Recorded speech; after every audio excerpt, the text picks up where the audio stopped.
मंत्र जाप जो हम मुख से बोलकर करते हैं और नाम सिमरन जो हमारे अंदर चलता है, उन दोनों में क्या अंतर है और उन दोनों की हमारे जीवन में क्या इम्पोर्टेंस है? कोट नाम संसार में तांते मुक्त ना कोई, आद नाम जो गुप्त जप बुझे बिरला कोई। एक तो वो मंत्र है जो गुप्त मंत्र होते हैं, जो अंतर मन से जपने होते हैं। अंतर मन से जपने से हम लोगों की आंतरिक शक्ति बढ़ती है, मन आत्मा और अंदर से आनंद लेते हैं। एक उच्चारण होते हैं बाहर के, ठीक है ना, इसको तो नकारात्मक भी और वर्णात्मक भी कह देते हैं किसी ज्ञान में। इनको गुप्त मंत्र और प्रगट मंत्र भी कह देते हैं। तो बहुत से नाम है ऐसे। तो आप जो नाम जपते हो, जो गुरु ने आपको नाम दिया, दीक्षा दी, जिसको कहते गुरु मंत्र है, कर सुख वस्या बाहर सुख पाया, कहो नानक गुरु मंत्र दृढ़ाया। तो गुरु मंत्र की एक नियमावली होती है, गुरु मंत्र के एक कानून होते हैं कि आपको अंतर्मुखी जपना है। तो उसके कारण ये होते हैं अंतर्मुखी जपने के, कि लोग ये ना सोचे कि ये ऊंचा ऊंचा बोली बोल रहा है तो हमको ये डिस्टर्ब कर रहा है, क्योंकि हर आदमी को भगवान का नाम लेना अच्छा नहीं लगता। तो अंतर्मुखी होकर जपने से एक तो शांति प्रकट होती है, एक अंतर आत्मा से जुड़ने का अवसर प्राप्त होता है, क्योंकि अंतर में आत्मा बैठी है, तो आत्मा को नाम जपने का अवसर प्राप्त होता है। तो आप जो बाहर से बोलते हो वो तो बॉडी बोल रही है, तो जो अंतर में जपते हो वो आत्मा बोल रही है। इधर से हृदय से ध्यान होता है, हृदय से बोलना चाहिए, अंतर ध्यान होकर हृदय से नाम जपना चाहिए। हृदय की आवाज जो गूंज कर ऊपर तक जाती है, पेट में फैलती है। तो इस क्रिया से मंत्र मन से आप 5 मिनट भी जप लेंगे तो आप इतने शांत हो जाएंगे कि आप बाहर से जो जपेंगे 1 घंटा, उतनी शांति प्राप्त नहीं होगी, क्योंकि अवस्था जो है वो अंतर की है। कर्म जो है आत्मा ने लेके जाने हैं ऊपर, तो आत्मा को ही नाम जपना चाहिए, शरीर को नाम जपने का नहीं होता। तो शरीर बिल्कुल एकदम से, शरीर तो मिट्टी है, आप बाहर से बोलते रहोगे, उच्चारण करते रहोगे, मन से उच्चारण हो रहा है, शरीर से उच्चारण हो रहा है, तो शरीर को फल मिलेगा, मन को फल मिलेगा। आपको तो आत्मा को फल चाहिए, आत्मा को जो फल मिलेगा वो शरीर को मिलेगा और मन को भी प्राप्त होगा, तीनों जगह बढ़ जाएगा।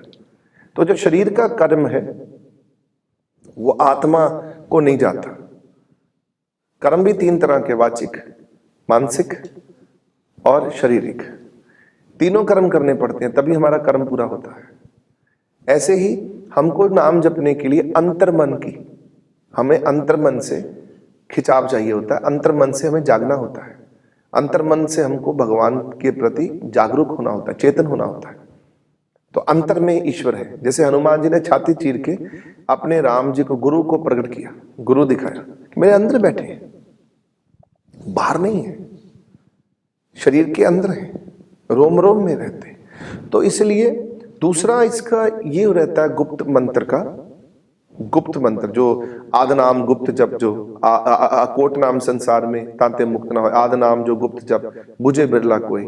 सो करोड़ों नाम है, तो जो गुप्त जप कर अंतर्मुखी होकर जपना होता है उसको गुरु मंत्र नाम से कहा गया। अंतर्मुखी होकर जपने से आपके अंदर अहंकार नहीं पैदा होता, आप चुपचाप से शांति में वातावरण में प्रवेश करते हो। आप अपने साथ, आपका साक्षात्कार होता है, सेल्फ रियलाइजेशन होता है, आप अंदर से अपने दरवाजे खोलना शुरू कर देते हो। आप एक ऐसे मोड में चले जाते हो जहां पर आपकी चढ़ाई शुरू हो जाती है, क्योंकि अंतर से चढ़ाई होती है। सब कुछ घर में, बाहर नाही, बाहर टोले सब परम बुलाए। सो बाहर कोई दुनिया नहीं है, बाहर तो ये वाली दुनिया है, ये मटेरियलिस्टिक वर्ल्ड। बाहर से तो हम जी रहे हैं, हमें अंतर जीना है। आप एक मिनट ध्यान देना, जब आपका स्वभाव बदलता है, जब आपको अंतर से चोट लगती है, जब आपको बाहर से चोट लगती है, आप बाहर से आप कहते हो हाँ हाँ मैं बदल गई, आप बाहर से कभी नहीं बदलते। जब आप अंतर से बदलती हैं तो ही आप असली में बदलती हैं, और अंतर को ही चोट देनी पड़ती है। वो अंतर का जो चोट मारने का काम है वो अंतर्मुखी नाम जपने से मन को भी बदलाव आ जाता है और तन को भी बदलाव आ जाता है। आत्मा में बदलाव आया नहीं तो सब में बदलाव आ गया। जानकारी तो आत्मा को स्ट्रांग बनाती है। ये दूसरा, इसका मैं एक आपको तीसरा चौथा एक अच्छा और रूप बता देता हूं कि नाम जपना, जो अंतर्मुखी नाम जपने से आत्मा शक्तिशाली होती है, आत्मा बहुत ताकतवर हो जाती है, उसकी जानकारियां बहुत बढ़ जाती हैं। जितना अंतर्मुखी होके बैठेंगे, अपने आप की खोज करेंगे, जब हमारी अंतर की खोज होनी शुरू हो गई, हम भगवान तक तुरंत पहुंच जाएंगे, क्योंकि भगवान अंदर ही बैठे हुए हैं। बाहर से लगे रहोगे कुछ नहीं होना, अंदर से फटाफट ईश्वर के दरवाजे खुल जाएंगे। इसलिए अंतर्मुखी ही तवज्जो दो, अंतर्मुखी ही नाम जपना चाहिए।